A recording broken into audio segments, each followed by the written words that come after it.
So in the summer, I posted this YouTube video where I broke down a solo sent to me by one of my students, Lars, who was an early adopter of my soon-to-be released course, 80/20 Lead Guitar Mastery. I asked him to send me a solo over one of the backing tracks in the course before watching a single lesson, and then send me a new solo a few months later after having studied the course material. And in that YouTube video, I broke down what I liked about Lars's solo, but I also gave him some pointers on things that I thought he could improve on. So have these lessons helped him to level up his improvisations or not? Let's find out together. Also, at the end, you're going to get to hear from Lars himself because he took the time to hop on a quick Zoom call with me recently to chat about his progress with the course so far. So let's start by listening again to the first solo that Lars sent me back in June.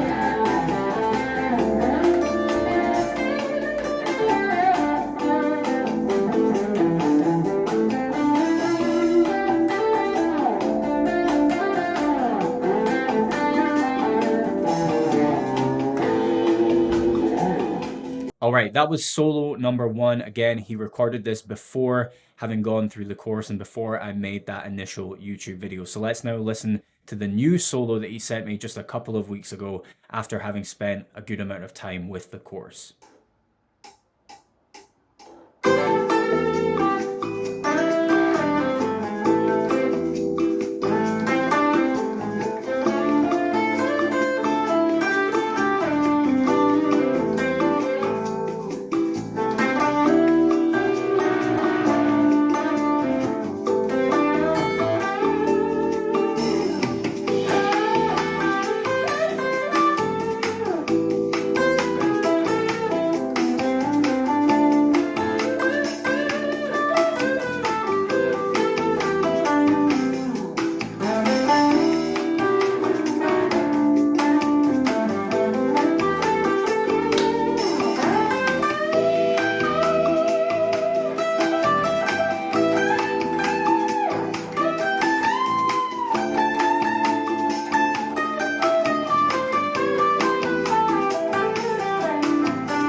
Okay, that was solo number 2. Now, let me just start this breakdown by saying that I agree with what most of the comment section said about Lars's original solo back in June, which was that his solo was already very good. He had a good sense of timing, phrasing. He was moving across the fretboard, not just staying locked in one position, which a lot of intermediate soloists tend to do, right? And he did a pretty decent job at highlighting the chord changes, but of course I did have some suggestions for things that I thought he could do a little better. So I'll start by readdressing the same suggestions that I made to Lars when he sent in that original solo. The first was to change what he played over the first chord change from A minor 7 to D minor 7, which is going from the 1 chord to the 4 chord in a 12-bar minor blues. Let me just adjust that focus. So what Lars played over that chord change originally was this.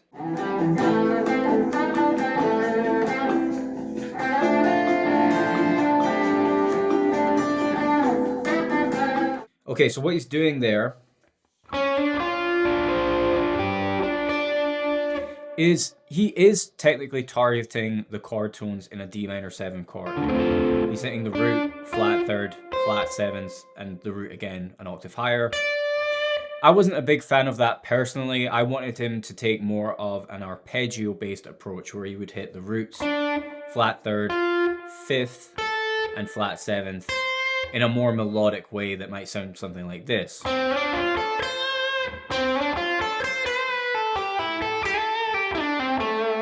Okay, so I said that to Lars in the original video. You know, he's obviously watched that and he's gone through the lessons on incorporating arpeggios into your minor soloing. He's watched those lessons inside the 80/20 course. So let's now compare that with what he played over that same chord change in his new solo.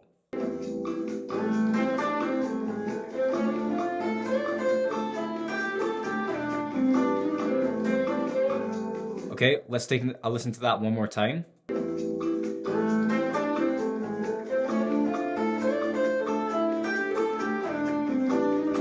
He did it. He did exactly what I've told him to do.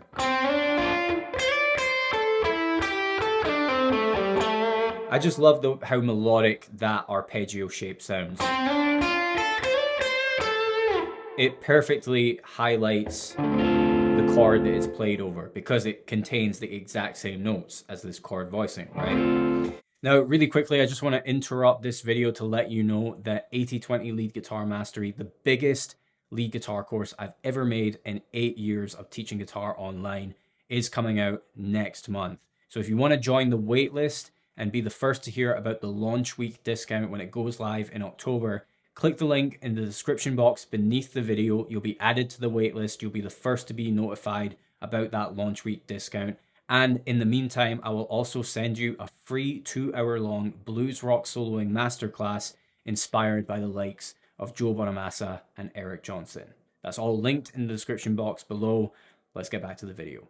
On that, if you're watching this as someone who is more of a scale pattern soloist, right? You only think about scale patterns and boxes when you're soloing, and you're not used to incorporating things like triads and arpeggios. If that is you, then I'm guessing that you've had trouble playing solos that highlight the chord changes in the backing track or the song that you're playing, right? Arpeggios and triads are the key to fixing that problem, right? Because if we look at this D minor 7 chord shape, which appears in this 12-bar minor blues backing track, okay, if I told you that, you know, the best way to highlight chord changes in a solo would be to play the notes in the chord, you know, that makes sense, right? But trying to do that with a chord voicing that you strum like this,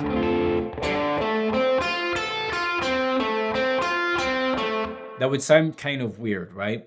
But there's a way to rearrange the notes in that chord that is much more conducive to playing melodic lines in your solos, and that is to use arpeggio shapes, right? So if we look at the notes in this chord, we've got D, A, C, F, and A again, right? D is the root, then F is the flat third, A is the fifth, and C is the flat seventh. Okay? Having them all jumbled up like this sounds a bit weird if you were to play that in a solo, but if you play them in order from low to high, meaning go root, flat third, fifth, flat seventh, with an arpeggio shape, you can do that, right?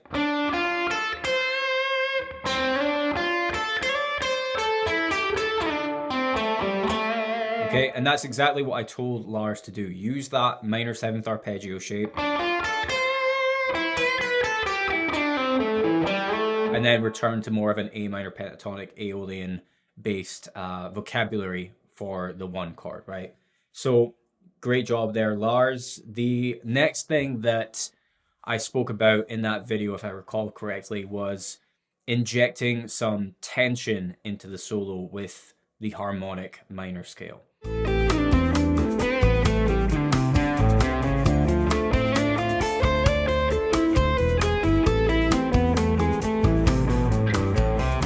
When you're soloing in minor keys, there's 3 scales that I typically think of, right?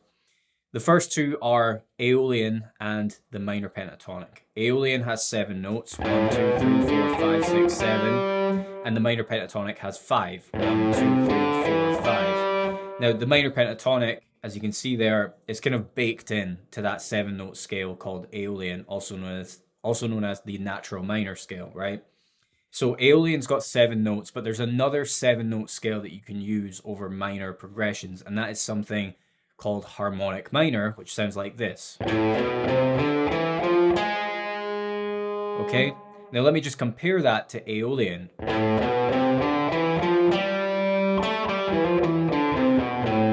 Okay, that was Aeolian, now harmonic minor. You might have noticed that they were very, very similar. It's just the last note, the 7th note, that is different. So Aeolian has something called a flat 7th. 1, 2, 3, 4, 5, 6, flat 7. Harmonic minor has a raised 7th, which is 1 semitone higher than a flat 7th. And it has a lot of tension. This note carries a lot of tension that can be resolved in musical ways, which I'll get to in a moment. So when guitar players think about soloing with harmonic minor, let's say they've learned Aeolian, they've learned their minor pentatonic boxes. When I say to them, okay, now you've got to learn harmonic minor and start using that in your minor solos, they'll often think, oh my God, does this mean I have to learn 7 new sets of scale positions? Like, do I have to do that again and memorize them all across the fretboard and in all different keys? Well, the answer is no. And that's because it's very easy to visualize harmonic minor if you already know Aeolian and the minor pentatonic. And what I mean by that is the fact that that raised 7th is 1 fret lower than the root of the scale, right? So this is the root note A, same root note for Aeolian, minor pentatonic, and harmonic minor. Okay, 1 fret below that is the raised 7th.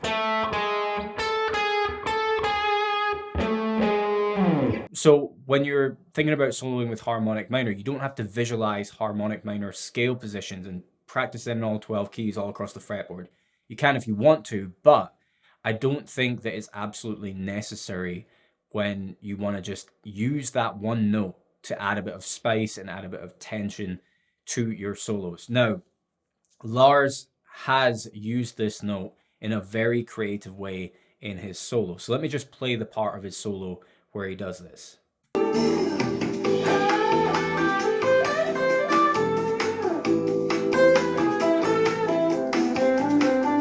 This is one more time.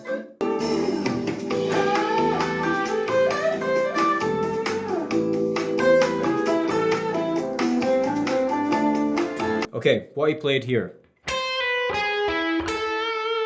There, he is going,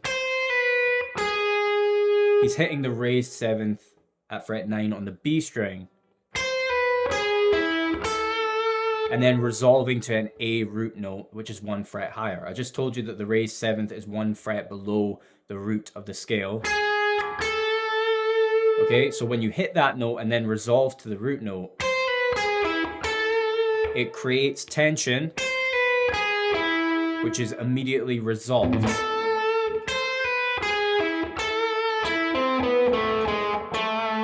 Okay, and that's exactly what Lars did at that point in the solo. But there's actually a little bit more going on with the way that Lars targeted that note in his solo.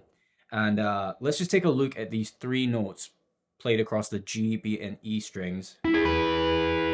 These are all notes that Lars plays in descending order at this part of his solo.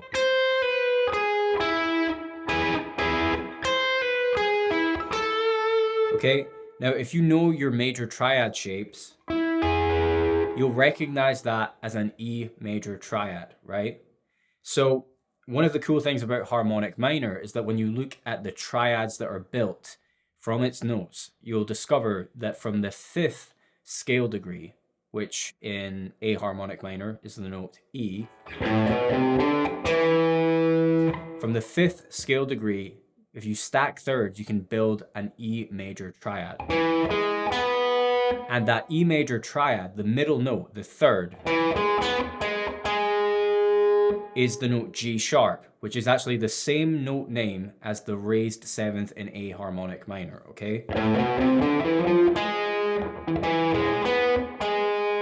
Okay, so when you're thinking about injecting a harmonic minor sound into your playing, I would encourage you to try doing what Lars did in his solo and not just hit it by, you know, shredding your way through harmonic minor patterns,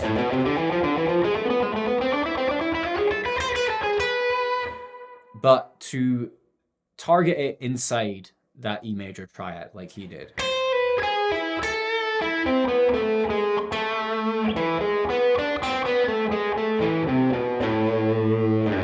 Okay, now we've got a ton of content on harmonic minor and targeting that raised seventh from the scale in the context of triads that are built from the scale. We've got a ton of content on that in the 80/20 course. So once again, if you want to join the waitlist, just click the link in the description box below. The course is coming out very soon. The last suggestion I made for Lars's original solo was to change what he played over the second time that he went from the 1 chord to the 4 chord and then back to the 1 chord. Let's just listen back to the original solo so you can hear it. Okay, so now we're coming to the end of the turnaround, going back to the start of the progression with the 1 chord. 1 chord.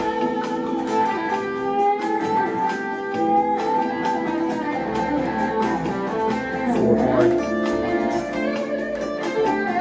1 chord. Now what he plays right there, I didn't really like that. What he was doing was he was going from the 1 to the 4, and what he did right at this part was when he landed on the 4 chord, he played this, which is basically bending up to a D root note, the root of the chord that he's playing over, which sounds very connected to the chord, right? But then when the chords changed back from D minor 7 to A minor 7, he went something like that anyway. And basically what he was doing there was he was emphasizing a D root note over the A minor 7 chord. So to my ears, it didn't really sound that connected to the chord changes. It sounded like he was emphasizing the root note of the wrong chord. So I did say to him in that original video, what you might want to try doing instead is play something like this.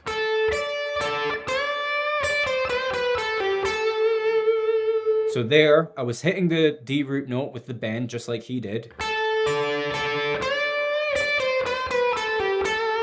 but finishing on an A root note when the A minor chord returned in the progression. So now let's listen back to that same part, but of the second solo. 1 chord, harmonic minor stuff, 4 chord, 1 chord. Yeah, so he did it. Perfect. He's hitting that D root note.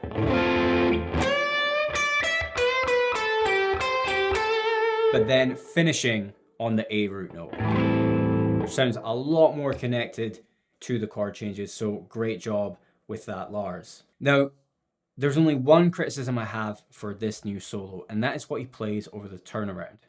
He plays the exact same phrase for every turnaround in this solo. I think there are 3 in this one. So the turnaround in a 12-bar minor blues is the last 4 bars of the progression, where you go to the 5 chord, which is E minor 7, then down to the 4 chord, and then return to the 1 chord for 2 bars, right?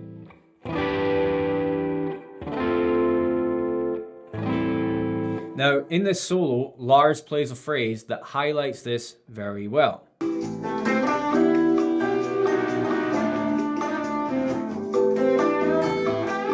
One more time.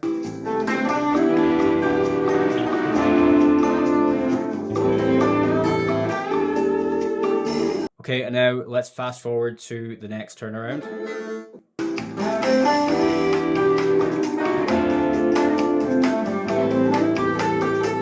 Again, playing the same phrase. Let's go to the next one.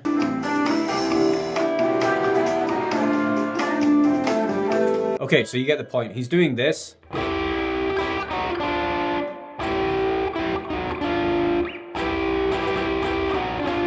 Basically playing the same notes with the same rhythm every time in the turnaround, right? So let's start with the phrase itself. There's nothing wrong with this.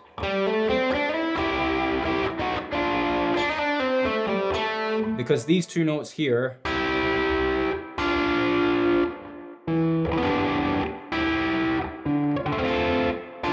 they're hitting the root and flat third in those E minor 7 and D minor 7 chords.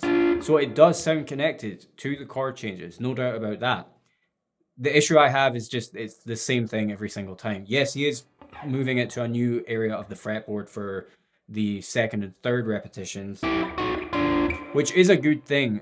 That's definitely a great skill to have as a lead guitar player, the ability to translate licks in one area of the fretboard to another. Okay, so that is a good sign that he has good visualization of the fretboard, right?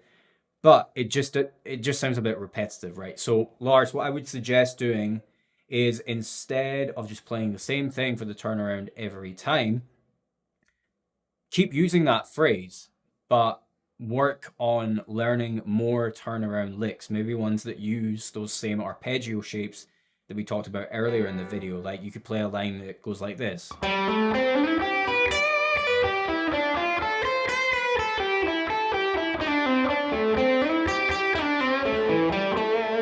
Or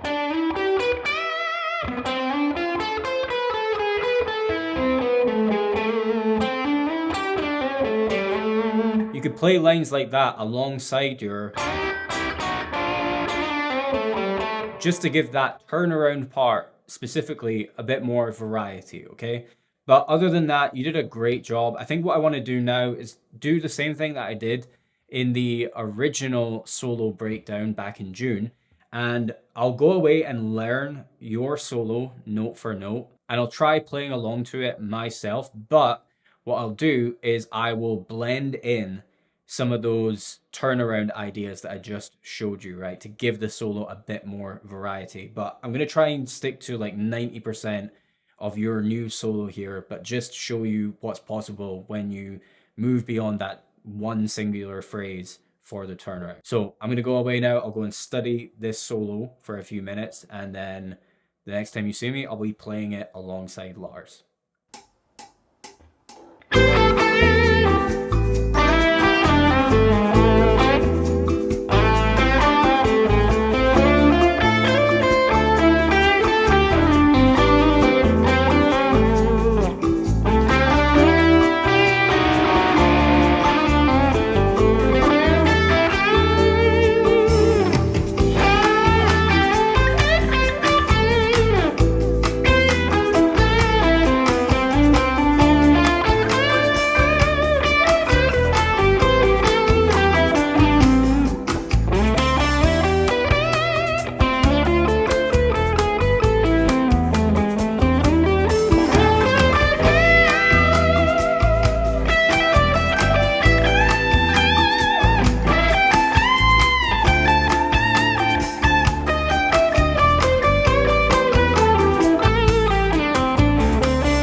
Okay, and as mentioned at the start of this video, guys, you're now going to hear from Lars himself, because he very graciously took the time out of his day to hop on a Zoom call with me where I interviewed him about his guitar progress that he's made since studying the material in the 80/20 lead guitar mastery course. So here's what Lars had to say. I gig quite a lot, and I was always like, I'm doing the same stuff once a week. I had my speed and I had my licks, but I was lost in my creativity and expression, that kind of stuff. When I first started playing guitar, I was like, everything was new and was fun, and now the last couple of years, I was like, I'm bored with myself.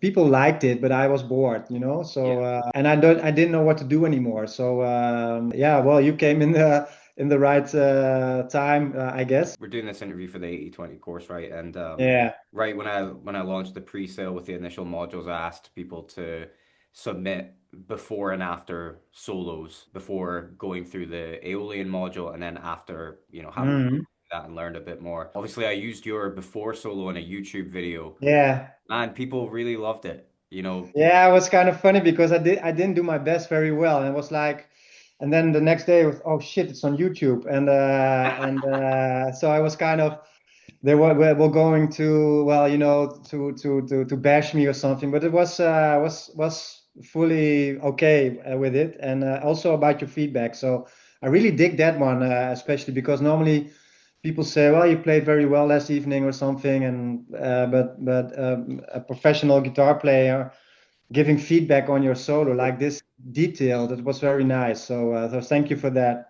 Yeah, no problem. I think that the general tone in the comment section was that everyone loved your solo anyway, like regardless of Mm, the feedback I had. And I was the same. I thought it was very well structured. There was just like a few little bits and pieces mm, that I wanted to suggest as far as changes were mm, concerned. And but prior to us hopping on this call, you sent me your after solo, which I'll definitely use in another YouTube video mm. because I can clearly see you definitely took on board I'm the trying, yeah.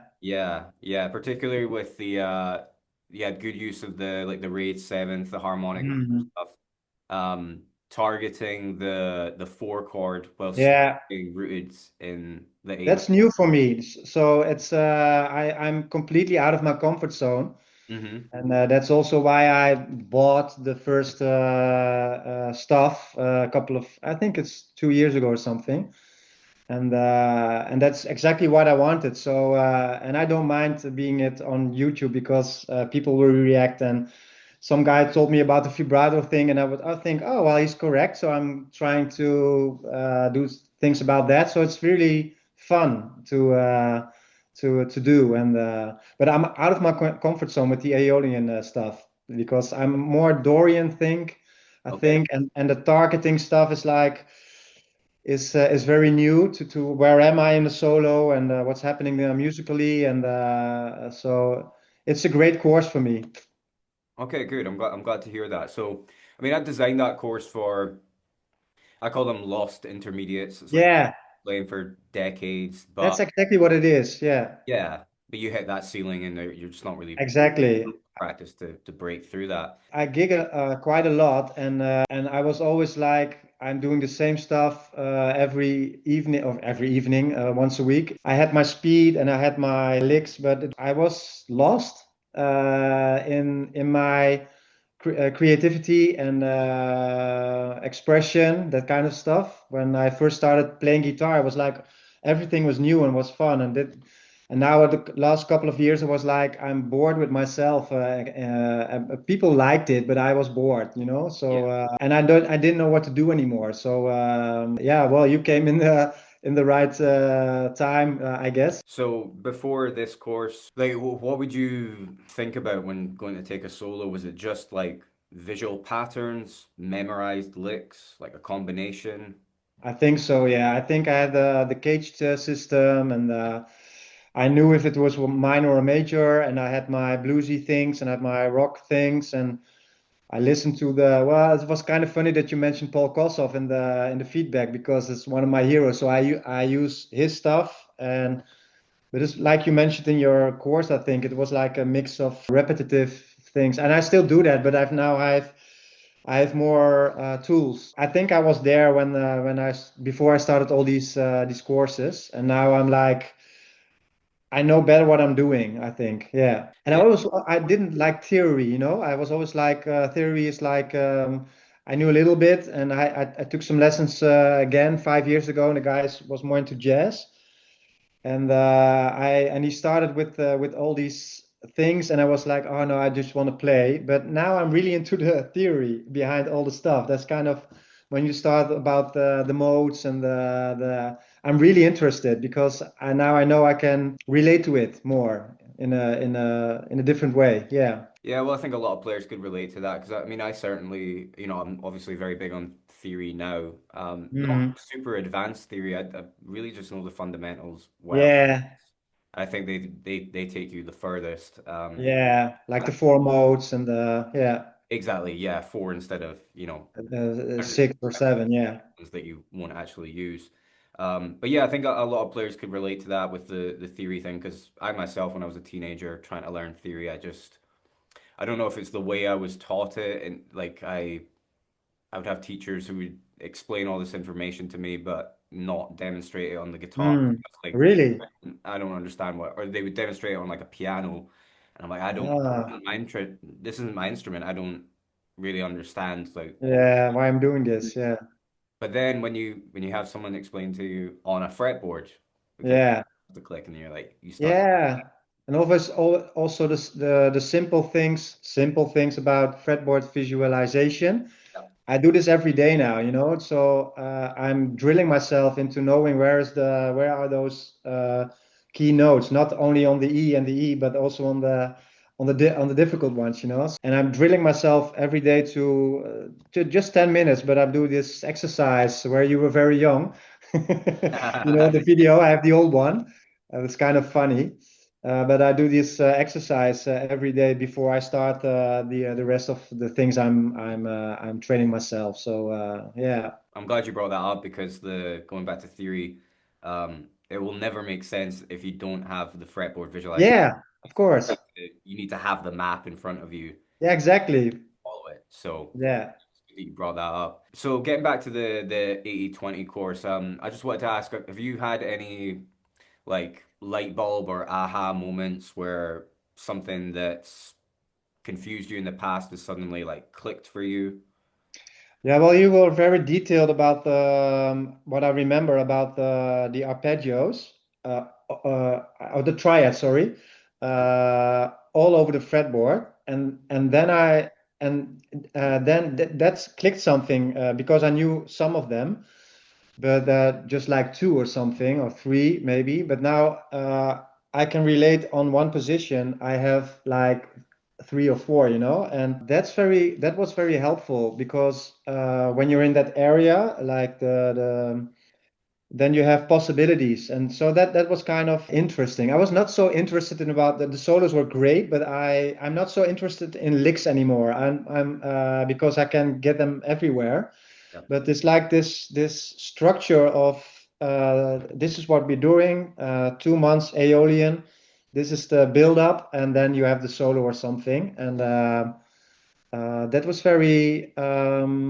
yeah, well, not a light, yeah, well, light bulb maybe, yeah, yeah, that's a good word, yeah, Mm-hmm. yeah, The arpeggio and the triad stuff, I mean, I think that learning those shapes and how to find them on the fretboard, that makes the chord tone targeting thing. yeah, exactly. You've got those shapes to follow, It's and then very easy. learn to visualize them alongside the pentatonic positions. You know, Yeah, kind of the basis of the course is like relating everything back to those familiar pentatonic boxes. yeah, which sounds great always, but it's very, for me as a guitarist, when somebody does it only, then I'm like, the rest of the crowd is like, well, great guitar player. I'm like, yeah, it's kind of boring, you know, because he doesn't switch, or it's kind of funny what happens now when I'm watching other guitar players. It's kind of interesting. From what you said earlier, it sounds like you've mainly worked through the Aeolian modules, but you arrived at this course being more of like a Dorian player. I'm curious to know if you checked out any of the Dorian module I just started. Yeah, started. yeah, Okay.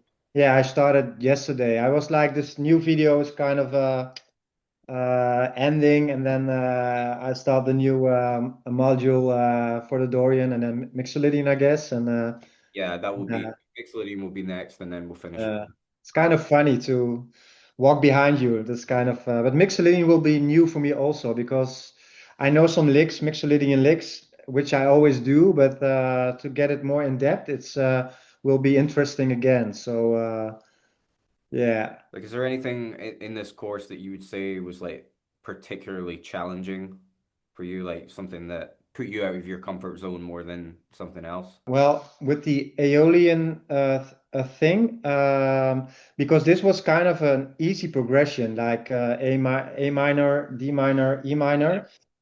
So you could say it's kind of easy, but it was already very difficult because if the tempo goes up, then it will be challenging, I guess. So I think, but it changes my like a shift in thinking when I'm targeting notes more. That I think that will be challenging to do in the future. So to integrate it with my style, but I didn't think it was very challenging in the I could relate to anything you were saying, like you know what I mean? No, Mm. no, no fancy like what's she talking about now? But I think because of the bulletproof guitar course, which is the one before. That's like a building layer, which this one is continuing. So I think, yeah, it's a good sign, I guess, that I understand the stuff now. Yeah, yeah, that's good. Yeah, And yeah, what you said is exactly right. I mean, the 80/20 course that was originally going to be called Bulletproof Guitar Player Volume 2. So yeah, yeah, the Bulletproof course is kind of like that's where you lay the foundation, the fundamentals that then help you to have more success with this course when the time comes. yeah. One last question for me. So if there's anyone watching this who is a guitar player that played for decades but hit that sort of lost intermediate ceiling, if there's anyone like that watching this now, what would you say to them if they're on the fence about going into this course? Buy it. Okay, we're done.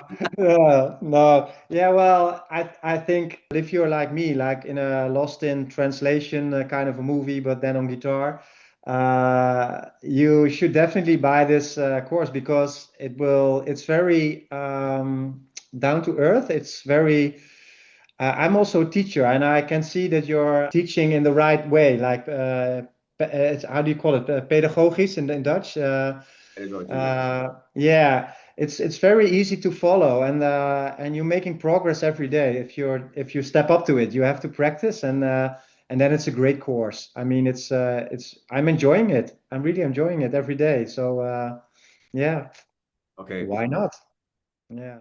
Huge thanks again to Lars for sending me his solos to review on the channel. I hope you guys enjoyed this, breakdown critique of my students' solos. If you'd like to see more content like this in the future, do let me know. And if you are interested in getting the 80/20 lead guitar mastery course when it becomes available in October, once again, you can just click the link in the description box beneath the video. You'll be put on the wait list so that you'll be the first to hear about the launch week discount. But before then, I'll also send you a free 2-hour long blues rock soloing masterclass inspired by the likes of Joe Bonamassa and Eric Johnson so that you've got something to practice before the course comes out. Thanks for watching, guys. I will see you in the next one.